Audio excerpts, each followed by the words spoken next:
আজ আমি আপনাদের যেই গল্পটি শোনাতে যাচ্ছি সেই গল্পটিকে অবশ্যই মনোযোগ দিয়ে শুনবেন, কারণ এই গল্প থেকে আপনি যেই শিক্ষাটি পাবেন সেই শিক্ষাটি যদি আপনি আপনার নিজের জীবনে প্রয়োগ করেন তাহলে আমি গ্যারেন্টি দিয়ে বলতে পারি আপনি সেই সব কিছু অর্জন করতে পারবেন যা কিছু অর্জন করার আপনি স্বপ্ন দেখেন। একবার এক শহরের রেল স্টেশনে একটি ভিখারি থাকতো। সেই ভিখারিটি সেই স্টেশনে যতগুলো ট্রেন আসতো সেই সব ট্রেনে যাত্রীদের থেকে ভিক্ষে করে দিন পার করত। কিন্তু একদিন ভিখারিটি যখন ভিক্ষে করতে যায় তখন দেখে স্যুটবুট পরে থাকা একটি ব্যক্তি ট্রেন থেকে নামছে। তখন ভিখারিটি ভাবে নিশ্চয়ই সেই মানুষটি অনেক ধনী হবে, আর এনার কাছে যদি আমি ভিক্ষে চাই তাহলে হয়তো উনি আমাকে অনেক বেশি টাকা দেবেন। এরপরে ভিখারিটি সেই ধনী মানুষটির কাছে গিয়ে ভিক্ষে চাওয়া শুরু করে।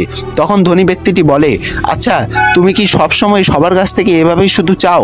তুমি কি কখনো কাউকে কিছু দিয়েছো? এই কথা শুনে ভিখারিটি অবাক হয়ে যায় এবং বলে, বাবু আমি একজন সামান্য ভিখারি, সারাদিন ভিক্ষে করে আমি আমার জীবন কাটাই, আমার কাছে অত ক্ষমতা কোথায় যে আমি কাউকে কিছু দিব? তখন ধনী ব্যক্তিটি বলে, যখন তোমার কাউকে কিছু দেওয়ার সামর্থ্য নেই তখন তোমারও অন্যের কাছে কিছু চাওয়ার অধিকার নেই। আমি হলাম একজন বিজনেসম্যান আর আমি লেনদেনে বিশ্বাস করি। যদি তোমার কাছে আমাকে দেওয়ার মতো কিছু থাকে তাহলেই আমি তোমাকে কিছু দেব, আর যদি তুমি আমাকে কিছু দিতে না পারো তাহলে আমি তোমাকে কিছুই দিতে পারবো না। এই কথাটি বলে ধনী ব্যক্তিটি ট্রেন থেকে নেমে পড়ে এবং সেই স্টেশন থেকে বাইরে বেরিয়ে চলে যায়। আর এইদিকে সেই ভিখারিটি ধনী ব্যক্তিটির বলা কথা বসে বসে ভাবতে থাকে। সে ভাবে, আমি এত বছর ধরে ভিক্ষে করছি কিন্তু এই রকম কথা কেউ কোনোদিন আমাকে বলেনি, যদিও সেই ব্যক্তিটি কোনো খারাপ কিছু তাকে বলেনি। তখন ভিখারিটি ভাবে হয়তো এই জন্যই মানুষ আমাকে টাকা দিতে চায় না, কারণ আমি কাউকেই টাকার বদলে কোনো কিছু দিতে পারি না। কিন্তু আমি তো একজন সামান্য ভিখারি, আমি অন্য কোনো মানুষকে কী বা দিতে পারি? আমার কাছে তো তেমন কিছুই নেই।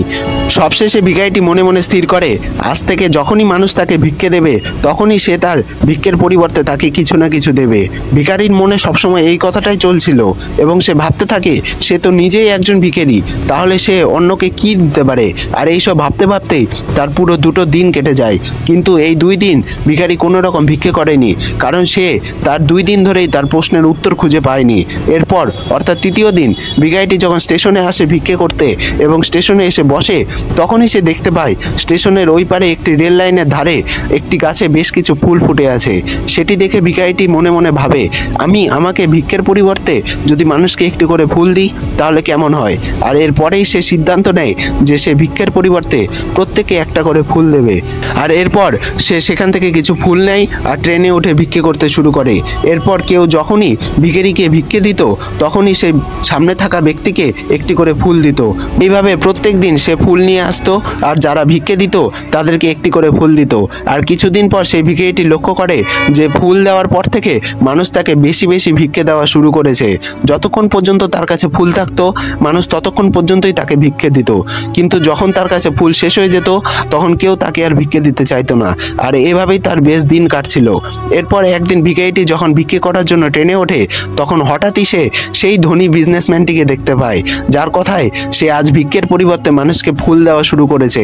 এরপরে সেই ভিখারিটি সেই ধনী বিজনেসম্যানের কাছে যায় এবং বলে, বাবু আজ আমার কাছে আপনাকে দেওয়ার মতো জিনিস আছে, আজ আপনি আমাকে ভিক্ষে দিন, আমি তার বদলে আপনাকে ফুল দিব। এরপরে সেই বিজনেসম্যানটি সেই ভিখারিটিকে বেশ কিছু টাকা দেয় এবং সেই ভিখারিটি তার পরিবর্তে বিজনেসম্যানকে কিছু ফুল দেয়। তখন সেই বিজনেসম্যানটি তাকে বলে, বাহ তুমি আজ আমার মতো বিজনেসম্যান হয়ে গেছো। এই কথা বলে সেই ব্যক্তিটি হাতে ফুলগুলো নিয়ে ট্রেন থেকে নামে এবং বেরিয়ে চলে যায়। আর অপরদিকে সেই ভিখারিটি বিজনেসম্যানের বলা কথা আবার চিন্তা করতে শুরু করে যে আমি কিভাবে একজন বিজনেসম্যান হতে পারি। অনেকক্ষণ ধরে ভাবার পর ভিখারিটি বুঝতে পারে যে সে কিভাবে সফল হতে পারবে, কারণ সে সফলতার সিক্রেটটা জেনে গিয়েছে। এরপরে সে ট্রেন থেকে নেমে এবং আকাশের দিকে চিৎকার করে বলে, আজ থেকে আমি কোনো ভিখারি নই, আমি একজন ব্যবসায়ী, আমিও ওই ধনী বিজনেসম্যানের মতন হতে পারবো। ভিখারিটি যখন চিৎকার করে এসব বলছিল তখন আশেপাশের মানুষজন ভাবছিল হয়তো সে পাগল হয়ে গেছে। আর তার পরের দিন থেকে সেই ভিখারিটিকে সেই স্টেশনে আর দেখতে পাওয়া যায়নি। আর 6 মাস পরে ওই স্টেশন থেকে 2টো মানুষ স্যুটবুট পরে যাত্রা করা শুরু করে।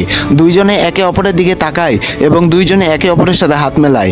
এরপর প্রথম ব্যক্তিটি দ্বিতীয় ব্যক্তিটিকে বলে, স্যার আপনি আমাকে চিনতে পারছেন? তখন দ্বিতীয় ব্যক্তিটি বলে, না আমি তোমাকে চিনতে পারছি না, আর তুমি আমাকে কেনই বা স্যার বলছো? আর আমার মনে হয় আমরা দুইজন প্রথমবার সাক্ষাৎ করলাম।